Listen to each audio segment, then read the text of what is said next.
in London, Ontario. Put your hands together once again for Aiden Goroux.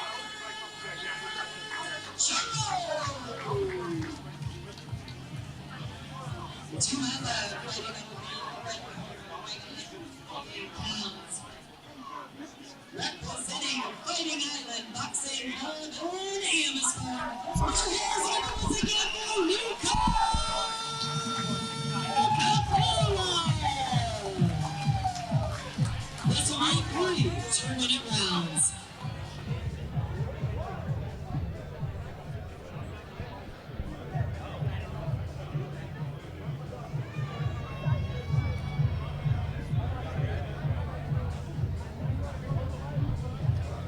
All right, Drake Demore back here on the call. We're live now on MTC Windsor's YouTube channel. This is our first fight on our live stream here, as I'm joined by Kara Rowe, our play-by-play commentator and ring announcer.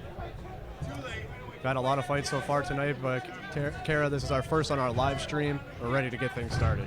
Yeah, you see Red with some good head movement, but looking for those big bombs. You know, when you're the shorter guy, you see that a lot. They try and get inside, load up some big shots. Well, yeah.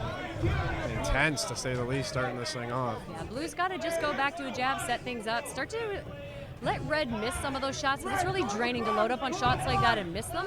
So Blue throwing some short shots on the inside, but he's got to be careful he doesn't go straight back. So with someone like Red coming in at you, you don't want to go straight back and get hit by one of those bombs. Yeah, sometimes less is more, and again, we always talk about we got a long way to go in this fight. Yeah, you're seeing. 3-minute rounds for this one. It's going to be a lot of work for the referee. I feel like this fight. I do not envy him, that's for sure. No, a lot of clinching, a lot of head down. It just, when you come out with this type of intensity, you're going to see that quite often until things settle in. And you'll start to see the fighters settle in soon. The lengthiness of Blue, you can tell he's used to guys coming in on him, because he does a really good job of getting his head offline and start throwing some of those short shots to the body. But he can control this fight a little bit more if he just starts jabbing. Yeah, with that reach, too. You can really use that to your advantage. I'm sure he's used to being at the higher ground, too. And that's boxing right there. Hit and don't be hit. Yep. Blue's doing a good job throwing the shots and then moving. Anytime he stays, though, Red's able to get their shots off. Oh, the big leaping left hook. And the great thing about a leaping left hook, it sent Blue straight back, right? You want Blue to go in a straight line backwards, and you can catch up to him. The problem is with Blue a little bit, sometimes he's waiting to counter when Red comes in, and he just needs the angle. He needs to go hard left, hard right, and let Red miss. Good job ducking under that shot. And that's the thing, Red's got to do a little bit more straight shots just so he can come around the outside and not be predictable. Yeah, beautiful jab by Red. He's got to follow it in. It's a nice leaping left hook. That's for sure. But some of those short shots Blue's clipping with are really nice. He's keeping his elbows nice and tight and able to get, instead of loading them behind him, like those shots right there. Yeah.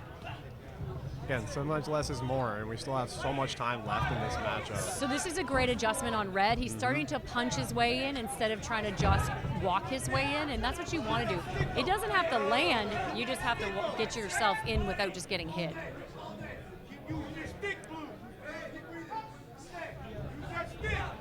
Yeah, Blue has to start punching before he thinks he has to punch, because when you wait till you think that guy's in range, he's already on top of you. And he's ending up having to fight a short fight with Red. Wow, pretty intense. I was just going to say a pretty intense first round to start things off. I mean, both guys are getting warm quick, that's for sure. It's sometimes like when you watch college basketball versus the NBA, you see how badly these guys want it, and they want to get to the next level, and they want to get better, and they want to get the win. This is what we're seeing right now versus, when you see amateurs versus pros. Amateurs are doing it for the love of it, and the intensity, they want that win, and the competitive nature is just there.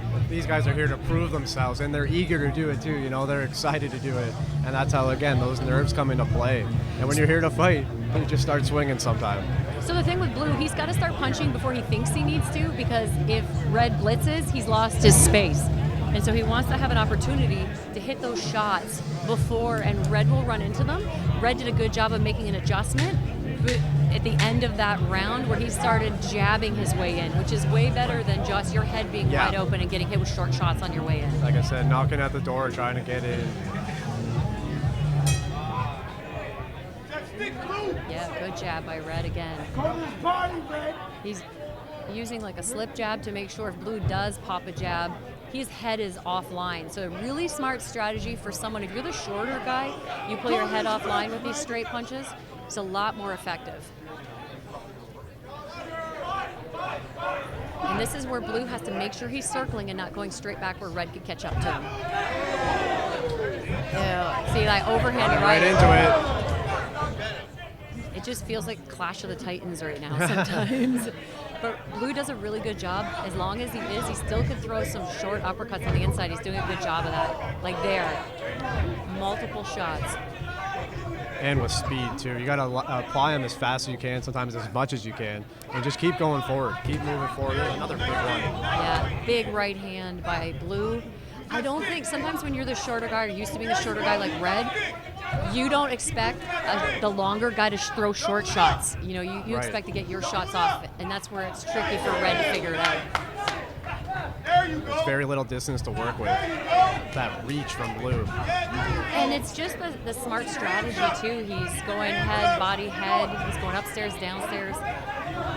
That's where he's opening up the head, just like that. Yep. A little more experience, maybe. Walk him down. Good job, Blue. We're seeing an 8 count for Red, landing some of those shots. And it just gets to the point sometimes if you're not firing back, the ref is for safety going to stop and like check on your status. Of course. Blue knows being the taller guy, he'll dip down, fold in half a little bit, play defense. But he's going for broke. Like he's trying to end this now. There you go. There you go. There you go. See, if this was a professional, you would just see the tie-up, right? Lennox Lewis, Mike Tyson, it would be like a big tie-up. It's a tough comparison for sure. You know, Red doing a good job of trying to figure him out because he's struggling, you know, to work in that range. And big hook. I think he just realized sometimes the best defense is a good offense, and he's just starting to fire back. Jab, jab, get back to the stick.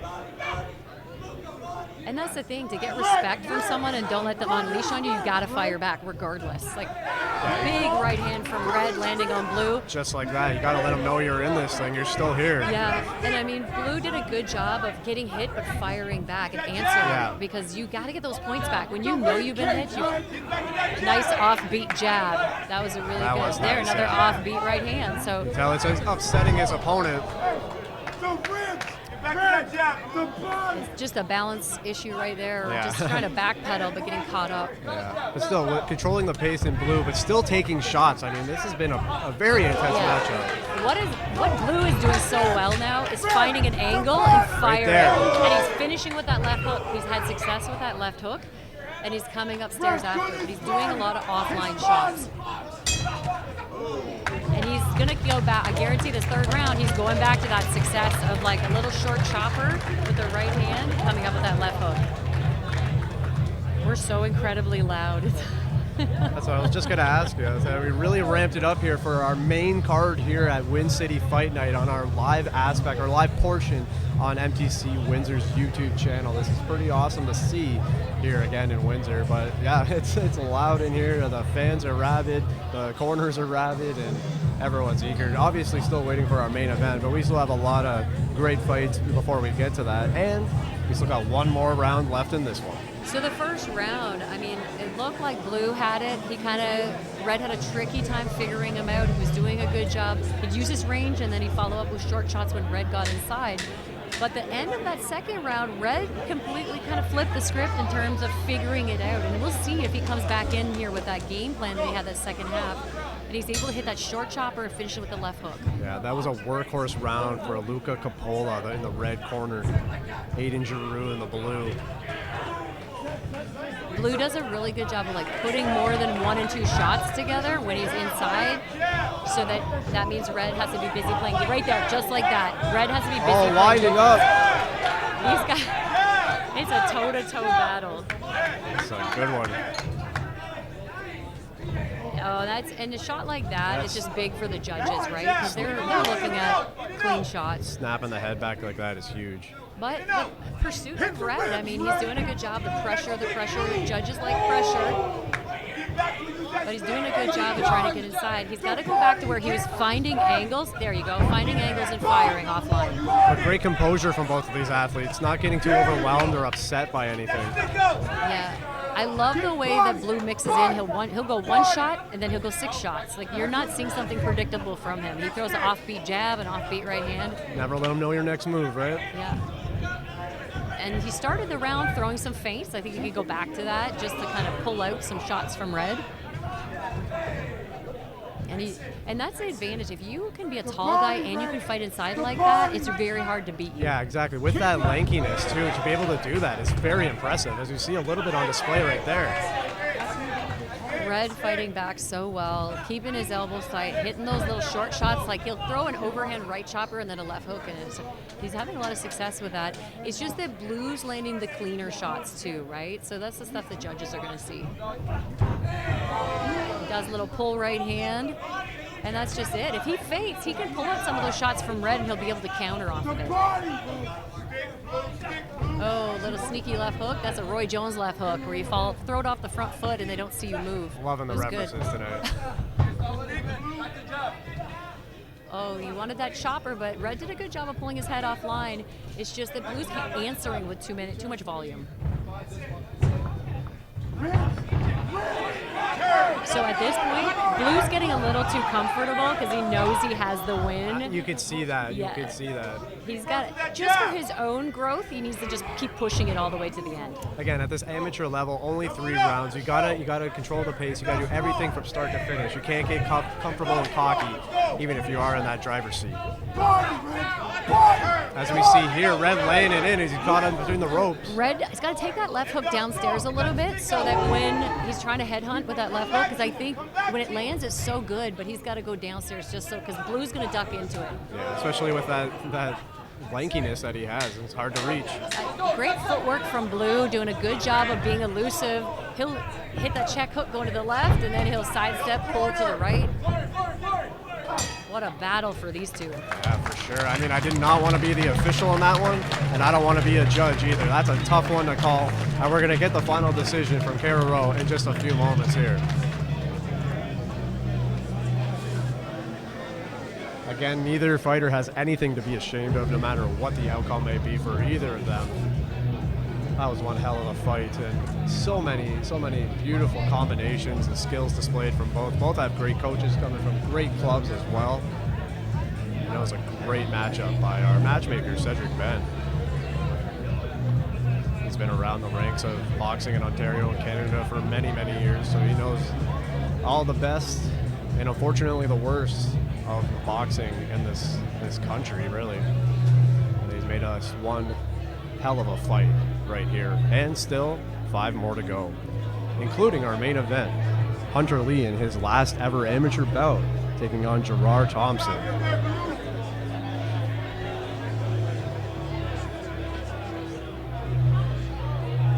Thank you all for tuning in on MCT YouTube, MTC Live, MTC Windsor. Be sure to give us a subscribe on this channel for more. I mean, we had just had the 32-man Jiu-Jitsu Open, and there will be more to come. After 3 rounds of boxing, unanimous decision.